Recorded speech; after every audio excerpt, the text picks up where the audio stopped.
algodão. Seu filho se afogou, sua filha desertou, e o cigano carregou a mulher deste patrão.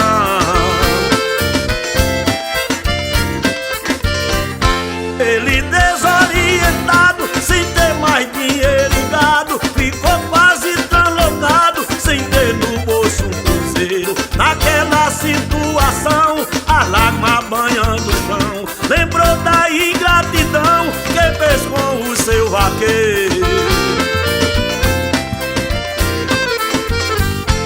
Ele muito arrependido de ter assim cometido, com seu coração bandido, chamou a Deus verdadeiro. Sem ter riqueza nem boi, sem ter milho e nem arroz, dizia: Deus me perdoe o que eu fiz com meu vaqueiro.